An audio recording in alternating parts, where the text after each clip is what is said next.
விஜி, நீ கொஞ்ச நேரம் அழாம பேசாம இரு. சும்மா சத்தம் போட்டு மாறா. ராகவனுக்கு ஆக்சிடென்ட் ஆக போகுதுன்னு உனக்கு எப்படிடா தெரியும்? அது எப்படியோ தெரியும். டேய், சும்மா எதையாவது சொல்லாத. நீ வீட்டுல பதட்டப்பட்டு ஓடி வந்தல்ல, அப்படியே தானே ஓடின.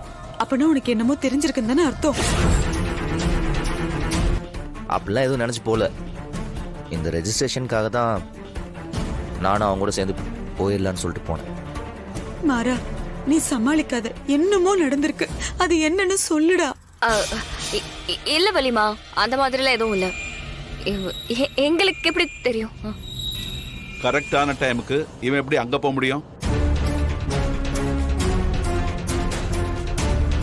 அது இவனுக்கு யாரோ தகவல் சொல்லியிருக்காங்க.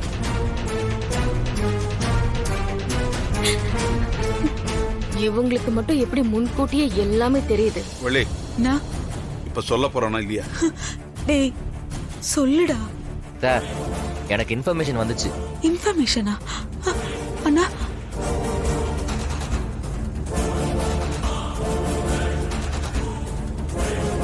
யாரு யாரு உனக்கு தகவல் கொடுத்தது? யாருன்னால எனக்கு தெரியாது. அந்த ட்ரக் விஷயத்துல ஃபோன் வந்த மாதிரி இப்போ எனக்கு ஃபோன் வந்துச்சு. சந்தேகப்பட்டு போனேன். நான் நினைச்ச மாதிரியே நடந்துருச்சு. டேய், யார் அந்த விஷயத்தெல்லாம் பண்ணது? யார் உனக்கு தகவல் சொன்னது? இங்க பாரு, யாரா இருந்தாலும் சரி, நம்ம அவங்கள சும்மா விடக்கூடாது. சும்மா விடக்கூடாதா? அவன் கையில கட்ட முளைக்க என் புள்ளைய கொல்ல பாத்திருக்கான் பாரு. அவ விளங்கவே மாட்டா, நாசமாத போவா. இப்படி ஒரு காரியத்தை பண்ண எப்படி இவனுக்கு எல்லாம் மனசு வருது? சீ, மனுஷனா மிருகமா? யார் இவனுக்கு தகவல் சொன்னாங்கன்னு தெரிஞ்சா இந்த ஆக்சிடென்ட் பின்னாடி யார் இருக்காங்கன்னு தெரிஞ்சிடும்ல. போலீஸ்ல கம்ப்ளைண்ட் கொடுத்துடலாமா? இது யார் பண்ணாங்கிறத நான் பாத்துக்கிறேன்.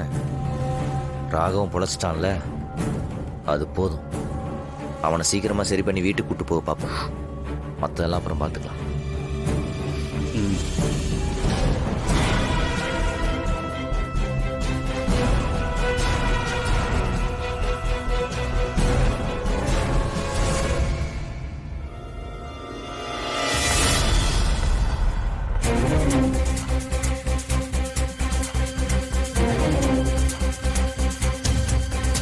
சித்தி, மாமா கொஞ்சமா சாப்பிடுறீங்களா?